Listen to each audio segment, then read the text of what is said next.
To episode 9 of Soul of Travel. I'm excited today to be talking with Nikki Vargas from Unearth Women.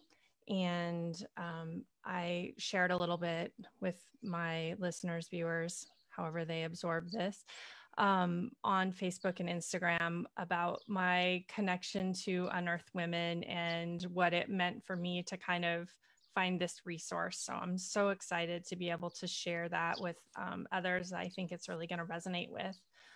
Nikki, I would love to start the conversation by just allowing you to share a little bit about yourself, what you do, and maybe a little bit about your path to Unearth Women so we can get to know you a little bit. Sure. Well, first of all, thanks for having me on. This is super cool. I actually didn't know that you could do like a Zoom live to Facebook sort of hybrid. So this is unlocking whole new levels of Zoom for me. Yeah, so I am a New York-based journalist and travel editor. I've worked in editorial now for longer than I'd care to admit. But Unearth Women is a publication that I co-founded along with my partner, Elise Fitzsimmons and Kelly Lewis. We started Unearth Women about 2.5 years ago. And the concept really for Unearth Women comes from the idea of unearthing women's stories and celebrating really travel in a deeper way, which is to say that I think too often travel content sort of exists on a surface level where it's very much what to do, what to see, what to eat.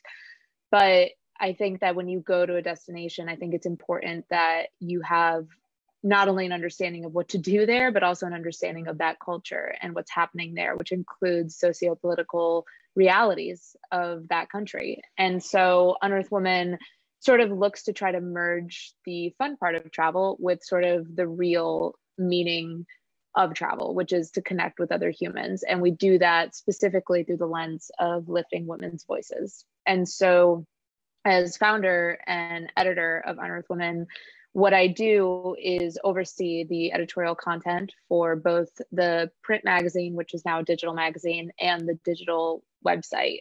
And really just sort of try to walk that balance all the time of sharing impactful stories and lifting women's voices, and at the same time, keeping it relative to travel. Yeah, I think it's so amazing. I shared this with you when we talked that as a career path, this would have been my dream. I started out in journalism actually, and then photojournalism, and then moved into travel, and I have a sociology background. So all of those things like pile together. And I think that's why this so strongly resonates with me, because I love travel, but why I travel is for those really meaningful and impactful experiences. And while I love travel magazines because traditionally, they'll inspire me with the beautiful picture and the quick snapshot and kind of this thing to get you excited about going to a destination. But like you said, it's pretty surface level. And I really want to dive in, and I want to understand people, and I want to understand the place at a more holistic level. And that richness of the content that you provide really speaks to me. So I think that for the people listening, if you haven't already read, please visit their website and read some of the content that they create, because it really it honors that part of travel that for me is really important. And I also think it really shows your true love of sharing the world, which is what Soul of Travel is about. Is I feel there's certain people that's why they're here, is to share the stories and share the beauty of the earth and the world with everyone. And I think you guys do that. So thank you. That is so kind. Thank you. Yeah, I mean, at the end of the day, I think, Unearth Women was sort of founded with this overarching mission, which is, I think, to understand what Unearth Women is, you sort of have to go back to what sparked it. And what sparked Unearth Women was really a frustration with the travel industry as a whole of sexism. And when Unearth Women was founded, it was right at sort of the height of the Me Too movement. And I had been speaking at a panel at the Women's Travel Fest about sexism in tourism, in the travel industry, and also just as a traveler. And it was sort of the first time that it was a public forum on this topic in a room full of hundreds of women. And walking away from that, there was just such a palpable frustration and energy in the room. And I sort of carried that with me and sort of thought about it and ruminated over it. And so Unearth Women really was born from that. It was born from this seed of frustration that women's voices were not being heard in the travel space, that opportunities were being more often given to men, that overall sexism was just so prevalent in the industry. And so I wanted to create a platform that would essentially lift women's voices up and celebrate women. And personally, for me at this time, I had just been laid off from yet another male-run publication, and my experience at that publication just really sort of aligned with a lot of the things I was hearing during that sexism panel of what women had faced in their career paths. And so it was sort of this great sort of culmination of this moment, this historical moment of the Me Too movement, and this sort of coming together of women in the industry, compounded with my own personal experience, that sort of led to this platform that really was just had a mission to just basically lift women's voices up. And you kind of tapped on it there, but the name for me is such a beautiful description on its own. Like whatever was going to be behind that page, I was going to read it when it said Unearth Women. But can you tell me what that means to you and why you chose that name? Sure. So the early iteration of Unearth Women was just unearth, and the concept being to just unearth stories that aren't getting a lot of attention, aren't really being told. And that really appealed to me because, you know, similar to you, I graduated with a journalism degree. I've been in New York now for over 10 years, working as a writer, working as a freelance journalist, working as an editor. And so as I've sort of gotten older and gotten into my 30s, like my desire to write about more profound stories has exponentially grown. Whereas in my early 20s, it was just like, I was just writing like sort of fun, frivolous topics. And now it's like, I want to get more in depth. And so I really was drawn to this concept of unearthing stories and really finding those sort of like golden nuggets that people aren't paying attention to and surfacing them. And then after the panel of sexism and sort of everything that happened in that moment in time, it became Unearth Women, with the focus of not only just unearthing stories, but unearthing specifically women's stories, which, as we all know, more often than not, tend to sort of fall to the wayside, and especially women of color whose stories are more often than not marginalized. So then it became a very clear mission to just unearth women's stories. And that, I think, especially, I have loved picking up your magazine and seeing that it is so inclusive. Like you see every color, every race, every country, every sexual identity, like everyone is included and empowered. And it's done, again, it's just so artful and rich and beautiful and inclusive. And I love it. It makes me so happy. So thank you for creating that space for that to happen, because I know that it can be difficult. And I love that. I feel like a lot of times you can tell who a magazine is designed for when you look at it, and you know if it's you or not.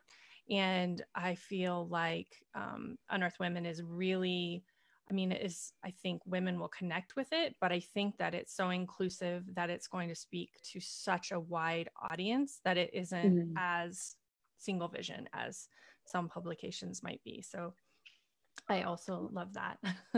Inclusivity is a tricky one. You know, our last issue, which was our digital issue, so each issue is thematic, meaning that we try to have a centralized theme that sort of all major feature stories in the magazine tie to. So the first one was resilience, the second one was consent, the third one was power, and the fourth one was inclusivity. And the inclusivity issue, you know, I think it was eye-opening, and it was a challenge, because I think a lot of publications sometimes what they do is when it comes to the topic of diversity and inclusivity, they sort of use themselves as a mouthpiece for other people's voices. And so with this issue, you know, there was a very clear understanding of you can't possibly have an inclusivity issue and represent all these point of views, and it's coming from me and my co-founder, you know. So with that, it was, you know, we brought on a guest editor by the name of Annette Richmond, who's just fantastic woman of color. She's a influencer, travel writer, blogger. We basically gave the magazine over to everyone else. You know, we worked with not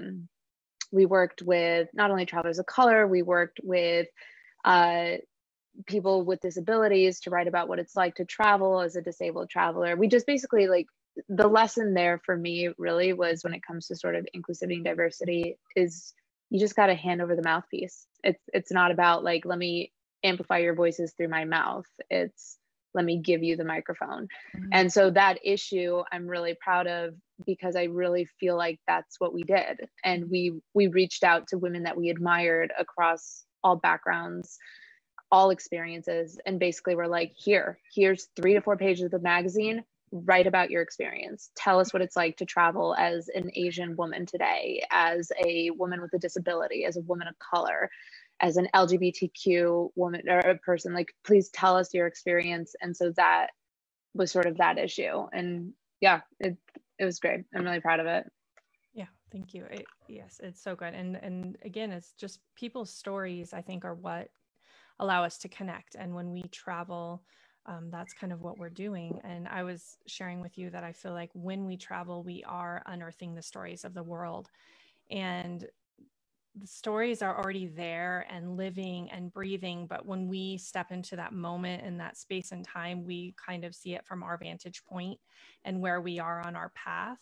And also, I love that you can have 10 people on the same literal path having the same experience, and nobody has the same experience. And so everybody is unearthing it in this way. And so I just think that it's so, the way that you manage to represent that is really beautiful. And I think that you've kind of shared on this, but if you could tell us a little bit about the process for how you want to bring the reader into the stories that you're sharing as an editor and a writer, like, what does that look like for you to share that story and your process of bringing that to life and connecting to people that way?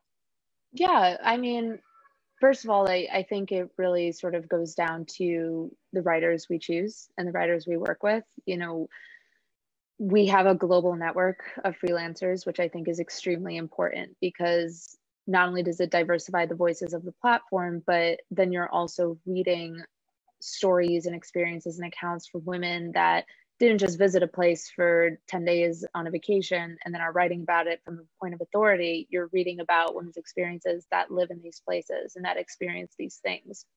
And for example, we have a series called the Feminist City Guides, where we spotlight cities around the world and the women-owned businesses in those cities. And a lot of times for that, we try to work with locally based writers or expats in that destination that really have a breadth of experience to pull from. So to answer your question, it sort of all starts with the writer and that knowledge and experience that they bring to the table. And from there, my job as editor really is to just work with that writer to make sure that it reads well, to really just sort of spruce up the writing if it needs it. But I have to say that the women that I've had the pleasure of working with are fantastic writers to begin with. So they make my job very easy. And ultimately for the readers, you know, I hope that we're very clear about what our mission is and what we stand for. And I think that the people who come to Unearth Women or who pick up the magazine or who visit us on social media, I hope that they know what they're coming for. And I think that ultimately those stories sort of service the readers in that expectation that they're going to find stories that not only lift women's voices and speak to important issues, but they're going to find stories that are written by women locally around the world. I think something that we haven't said expressly, but all of your staff is women, correct? And your writers and so it's stories by women for women, right? Am I Yep. correct in saying that? Yes. That was another thing that I thought was really important, and your commitment to paying your writers fairly, and the environment and the culture that you create. Yeah. I'd love to just give you space to talk a little bit about that and why you think that's important. Obviously, I think it's really important, but you don't always hear about that. So I want to honor that that's something that you have been striving for. Yeah. I mean, I think something, first of all, as a freelance journalist, currently I still freelance write. I have been freelance writing for years. Like, I can speak to the abysmal pay rates that all writers, not just women, all writers are confronted with. And it's a problem across the board. You know, I remember at the start of my career writing in exchange for exposure and thinking that that was okay. And as you sort of grow into it and grow into, like, you know, your field as a journalist, you sort of realize like what a disservice that does to everyone in the industry. Because if you set a baseline of you're doing this for free and you're giving work for free, then ultimately writers who move past that point are still getting paid abysmal rates. So sorry for all the background noise. I feel like there's dogs and kids and everything, the window's open. No, but to answer your question,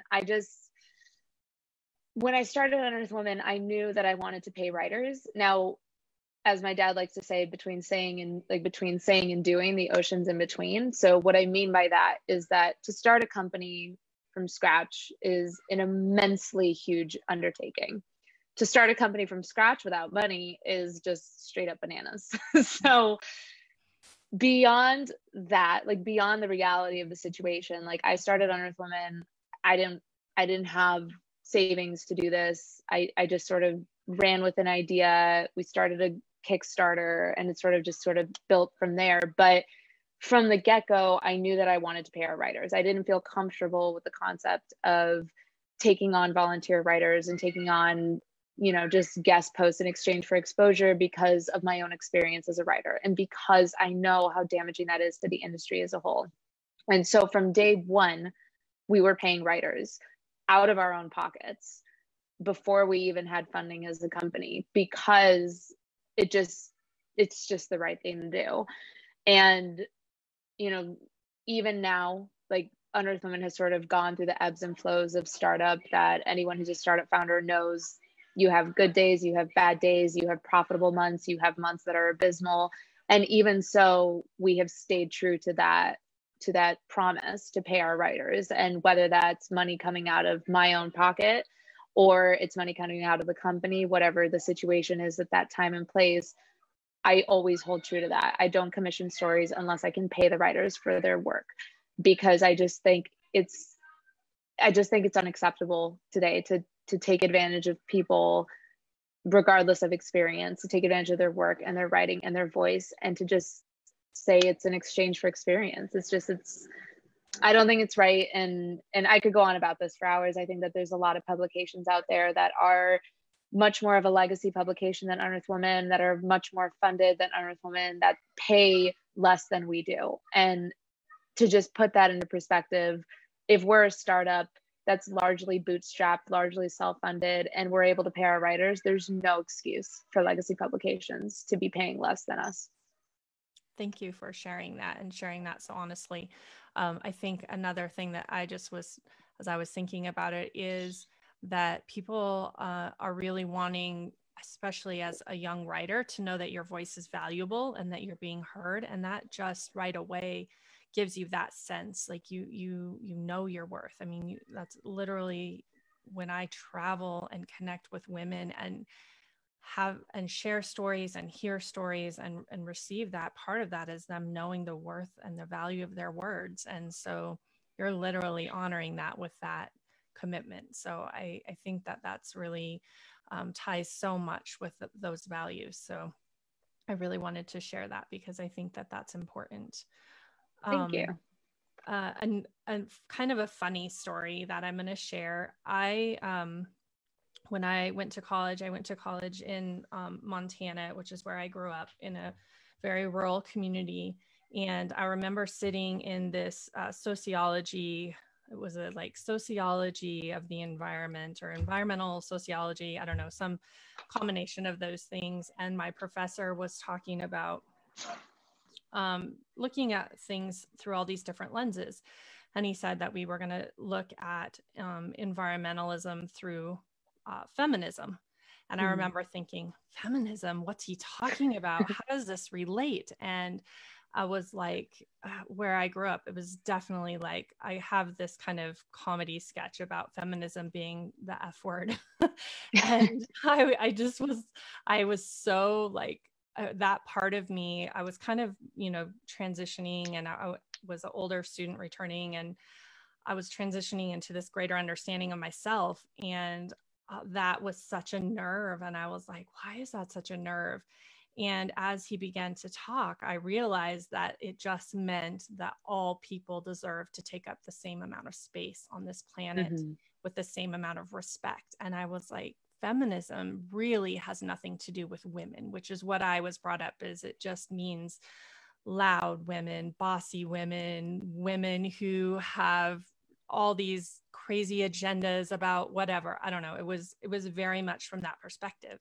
And when I had this aha moment, it was me finding who I was. I'm like, oh my gosh, I am a feminist. Like, it was this huge moment, but it was this, I just believe in every person and their right to know their value and to be heard. And when I first was reading, I ordered my first issue, and I got this tote bag with it that says where feminism meets travel. And anyone who sees me carrying it knows, like, they're like, oh my gosh, that's so you. And I love how you have tied that together. And I would just love for you to speak about the intention behind that, and that it, to create a broader understanding of that for people who maybe hadn't thought about the sense of feminism being this support of everyone, and giving everyone that space. Yeah. And I think, you know, you hit the nail on the head. It goes so far beyond championing women's rights and women's issues. And that, of course, is part of it. But I think that when we talk about feminist and travel, the idea is really, as you said, to create space for people that tour books aren't saying go visit their shop, or their stories aren't included in regular travel publications. And so the best example I can give are really our feminist city guides, because the concept there is anyone who goes to New York knows to visit Times Square, knows to visit the High Line. Everybody has these sort of like rough idea of where to go, what to eat, where to sleep, where to shop when you visit a place.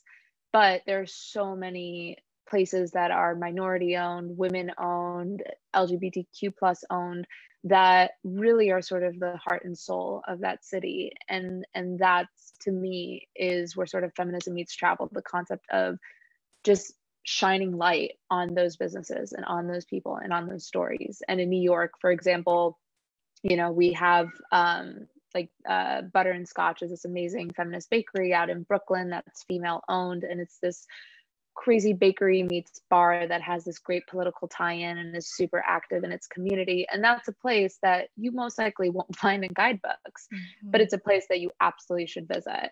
You know, and another woman, Manal Kahi, she's an immigrant who founded this food company here in Queens, where I live.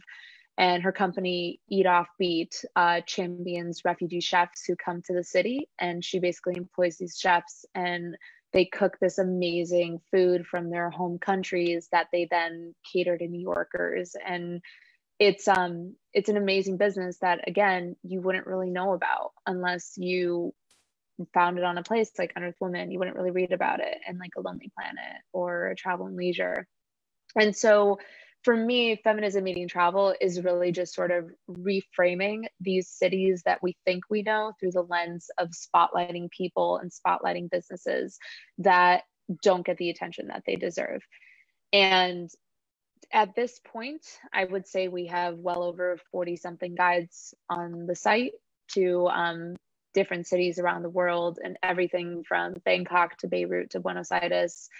And we continue to create them. it's taken a little dip through coronavirus just in light of travel sort of being temporarily suspended. But it's something that I think is really sort of the bread and butter of Unearth Women, because that to me is really where these two concepts of travel and feminism merge. And the best way for us to sort of support people and sort of support this concept of equality in travel is by directing tourists to these businesses and directing travelers to these stories and these people that are just really, again, are the heart and soul of these destinations.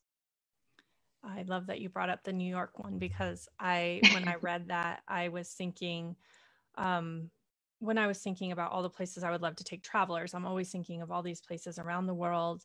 And it really opened my eyes to the possibility of being able to take someone to New York and have a completely different experience. And it could be so aligned with my values, for supporting local businesses, connecting with women, empowering people, sharing their voice and their story. And I hadn't thought about it that way. And I remember reading it and calling one of my best friends. And I was like, oh, we are going to create a feminist tour of New York and do this retreat. And I can't even believe that I didn't know any of this existed. And she didn't know any of this existed. And it was just this beautiful awakening of the possibilities everywhere when you just shift your perspective of what you're looking for. I mean, I've been to New York so many times, and it just wouldn't have dawned on me because I was doing all the other things, or I was there interning and I was working and I was kind of in the middle of all these other things, but I was never hitting the essence.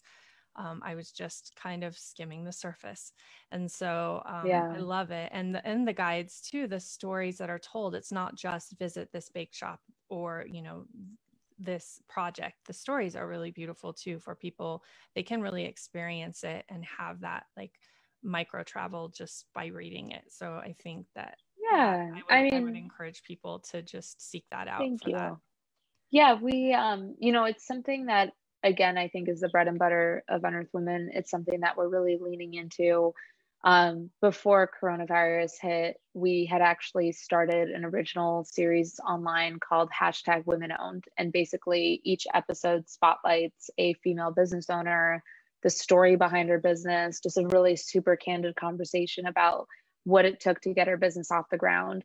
And we have 2 episodes right now for that. And once New York, and I'm based here in New York, once New York sort of reopens up fully, we have every intention to sort of keep that going. We're also right now working on a book with Penguin Random House, and the whole focus of that book is feminist travel, and really not only answering questions on travel from every perspective for modern women, everything from motherhood to being a woman of color to booking a hotel room with your, a lesbian partner, whatever it is. This book is so beautifully inclusive. And once again, is a collaboration of incredible women who have come on board to write this book.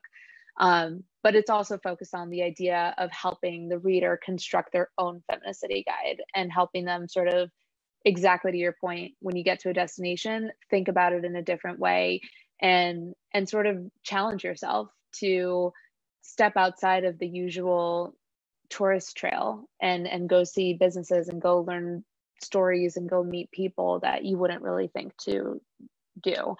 So I think that there's a lot coming down the pipeline for Unearth Women in terms of this concept of feminism and travel. And so I'm super excited to sort of see where it all goes.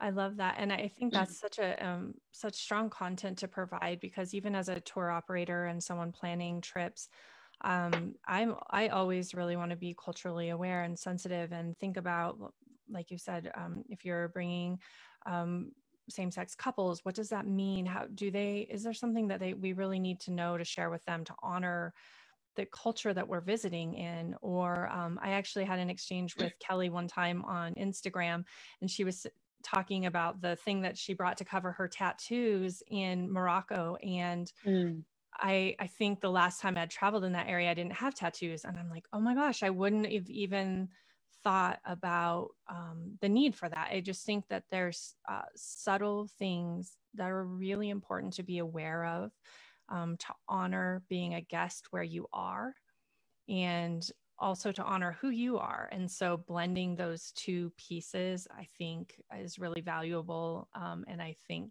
that I can see that that might be the information that they're receiving through that. And so I'm really excited as a tool for me to have even more awareness to look forward to that.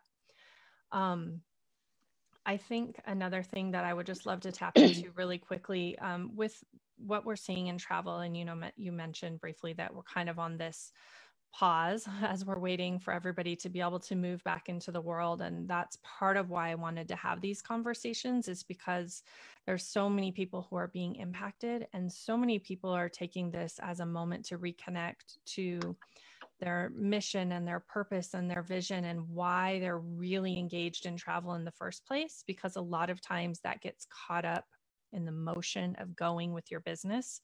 And sometimes in the act of just surviving, you start to forget those components of why you started in the first place. And I've had so many great conversations about people just saying, I have so reconnected to my why. I've reconnected to industry partners that I had known in the beginning, but we kind of fell out of touch, or just many different things. And I think the process of Unearth Women starting in a print magazine and then having to pull back to virtual, and that process I think can be really relatable to business owners right now in reimagining.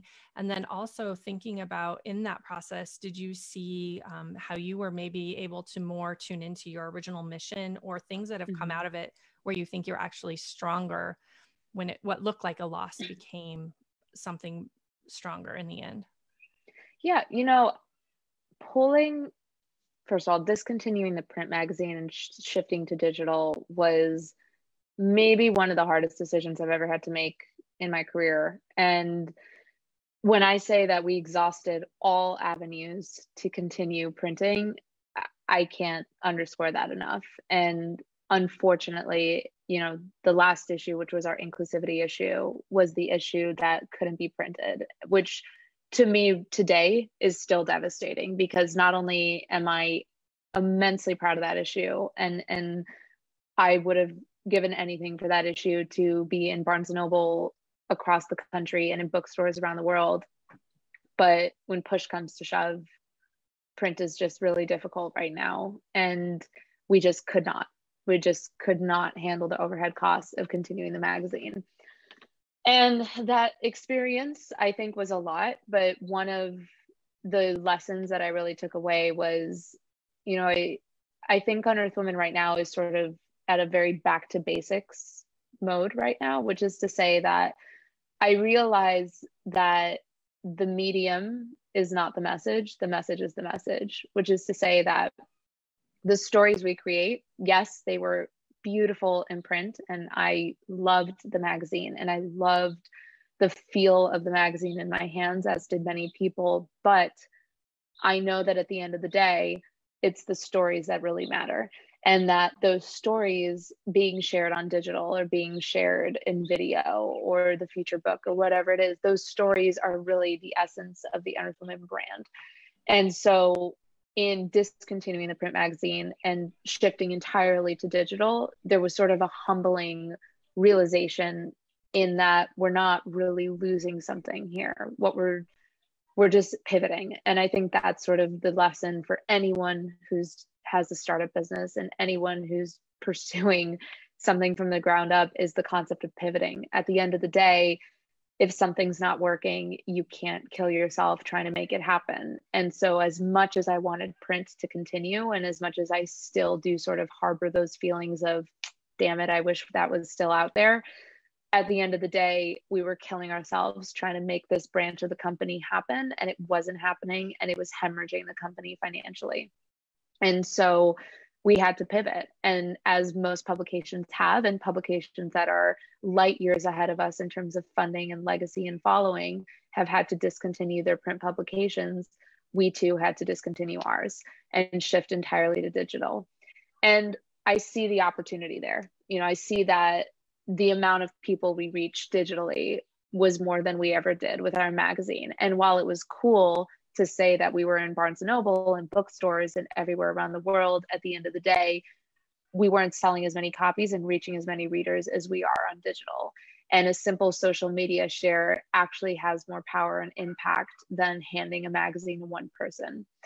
And so it all comes back to basics, as I was saying, is that right now there's sort of something very humbling about having a meteoric rise of your company and then sort of having to fall and learn the hard way, which is sort of what happened with Unearth Women. We had this explosive meteoric rise out of the gate where we went from a trial issue of 100 copies to 10,000, 15,000 plus copies sold worldwide. And it was within the span of 6 months. And this huge meteoric burst wasn't sustainable. And we couldn't really keep up with that momentum financially, from a team perspective, as a company perspective. And so right now it's almost like that burst at the start of a marathon. It's like, now we're starting to find our pace, and now we're starting to learn the lessons. And now there's a little bit of going back to basics and going back to the reason we started all of this to begin with, which is to say, Unearth Women wasn't started for money. It wasn't started for popularity. It wasn't started for fame. It wasn't started for a resume builder. I still work. I still write on the side. Like, this was never started as a means to be my full-time job or my full-time everything. This was really started as a passion project because it's something I believe needs to exist. And as we sort of go back to basics, I think we're sort of rehoning on that initial mission of let passion sort of lead the way, as opposed to profit and as opposed to press and popularity and all that. Thank you. Thank you again for really sharing that honestly, because I think that is really relatable. And I think especially the people I know in the travel community, it is so heart driven and passion driven. And while profit is always a beautiful end game. Yeah, it is welcome indeed. Yes. It is so often not what I find driving the people that I'm connecting with. They really are passionate about, again, sharing the world, and they have to do it. For myself, I have to do it. Like, as soon as I have one of these experiences, I just picture the people standing next to me having that experience. And I can't wait. I cannot wait for their lives to be changed through that moment. And it's just not about the financial. So staying connected to that why, I think when you can hang on to it at that strong level, it will eventually come. That will eventually happen, because people will see the value of what you're offering. But when you lose sight of why you started, you lose your value. And so it just doesn't have the longevity. So I think that that's really important for people to see, and to know that by letting go of something that seemed so maybe societally necessary or important, or have so much value in that way, that you didn't really lose your value. You just it's so important for people to be able to see that, because we fight and fight and fight for this thing that we see, that we think we need to have.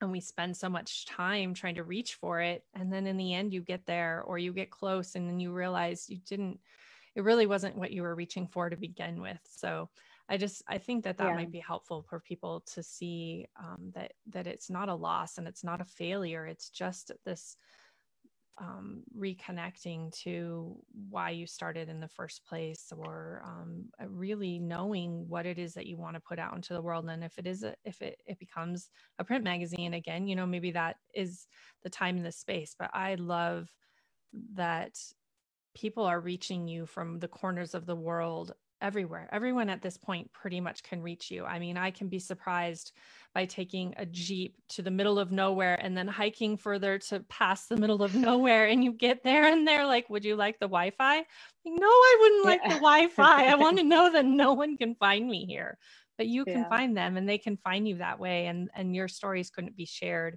without that. So I think I love envisioning that it's really not it's still a success, and it's redefining success and redefining what you really want to achieve. Well, I think you're right. I mean, I think it's funny because this concept of success is something that has been a topic of conversation the past few days, like oddly so, like with different groups of friends. And the question has really been like, do we consider ourselves successful? Are we not successful? What is success? And what I've sort of realized is that success is this constant course correction, constant sort of sliding scale, which is to say that when I was a journalism student, like going to school in the Midwest, to me, success was to live in New York and be a writer. And I got there. And by that definition and by that standard, I've reached success. But of course, as I moved here and I sort of hit that checkbox, success sort of changed and the standard changed. And what I deemed to be success, sort of, I pushed it a little bit further ahead of me. And so what I've sort of realized through the self-reflection that we've all been put through during the pandemic and quarantine is that success is, in some sense, sort of an always ongoing process, and in some ways not really ever attainable, because we're constantly redefining what it is, and we're constantly resetting that bar, and we're constantly striving for a new definition of what success is. And so with Unearth Women, it's the same thing. In the beginning, it was just to have a platform that to me was considered success. And then it's sort of the scale slid. And then it was to have a magazine. And then it was to have a magazine that was international. And then it was to hit this benchmark. And sort of in that relentless pursuit of success that we all sort of have our entire lives, I think it's very easy to sort of stray from what got you started on this to begin with. And it's just course correction. And I think that business, like life, is just a lot of lessons and course correcting along the way. And ultimately, I agree with what you say. If you sort of go back to basics and go back to passion, I think that will inevitably get you further, because people are drawn to passion, and people are drawn to, especially in this day and age, being genuine. And the more genuine you are in business, the more you believe what you're putting out there, I think you find your audience. Thank you. And I can see that that's what I have been drawn to, is I do love the passion and the authenticity, and that is so,